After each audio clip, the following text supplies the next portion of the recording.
নমস্কার বন্ধুরা, আজ আমি বানিয়েছি মাছের চপ আর পেঁয়াজি। তো এই বর্ষার টাইমে বিকাল হলেই একটু মনটা চায় মুখরোচক কিছু খেতে, সেই জন্যেই বানিয়ে ফেললাম মাছের চপ। তো কিভাবে রেডি করেছি সেটাই বলছি। প্রথমে মাছগুলো ভালো করে ধুয়ে নিলাম, এটা পার্শে মাছ। নিয়ে তাতে নুন, হলুদ, লঙ্কা গুঁড়ো আর গোলমরিচ গুঁড়ো দিয়েছি, আদা বাটা 1 চামচ, রসুন বাটা 1 চামচ, কাঁচা লঙ্কা বাটা 1 চামচ, সব দিয়ে আধখানা বড় লেবুর রস দিয়ে মাখিয়ে রেখে দিলাম 30 মিনিটের জন্য। রেখে ঢাকা দিয়ে দিলাম। এরপর বেসনটা রেডি করছি। তো বেসনে প্রথমে দিয়ে দিলাম চালের গুঁড়ি, তারপর জিরের গুঁড়ো, ধনে গুঁড়ো, গোলমরিচ গুঁড়ো, লঙ্কা গুঁড়ো, হলুদ গুঁড়ো, একটু খাবার সোডা। এবার জল দিয়ে ভালো করে মেখে নিলাম। ব্যাটারটা ঠিক এই রকম টাইপের হবে, দেখেই বুঝতে পারছেন কতটা ঘন করেছি। তার উপর দিয়ে একটু দিয়ে দিলাম কালো জিরে। কালো জিরেটা দিলে একটু বেশ খেতে ভালো লাগে। দেওয়ার পরে এরপরে মাছগুলোকে ব্যাটারে ডুবিয়ে তেলটা গরম হলে একটা একটা করে মাছগুলোকে আমি ছেড়ে দিলাম।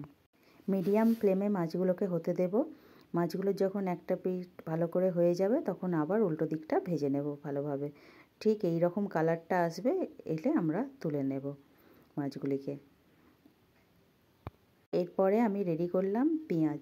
তো পেঁয়াজগুলোকে আমি এইভাবে কেটে নিয়েছি, দেখতেই পাচ্ছেন কীরকমভাবে। তারপরে নুন, একটু লঙ্কা গুঁড়ো, হলুদ গুঁড়ো, আর তাতে দিয়েছিলাম একটু গোলমরিচ গুঁড়ো, জিরে গুঁড়ো আর একটু গরম মশলা।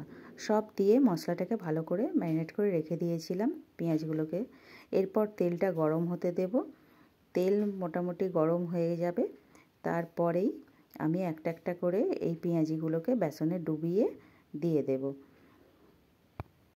ভালো করে ছেড়ে দেব এবং এইটাও আমি ভাজবো মিডিয়াম ফ্লেমে। গ্যাসের হিটটাকে জোরে দেব না, দিলে তাহলে উপরটা হয়ে যাবে আর ভিতরটা কাঁচা থাকবে। ঠিক এই রকম আমি লাল লাল করে ভেজে নেব।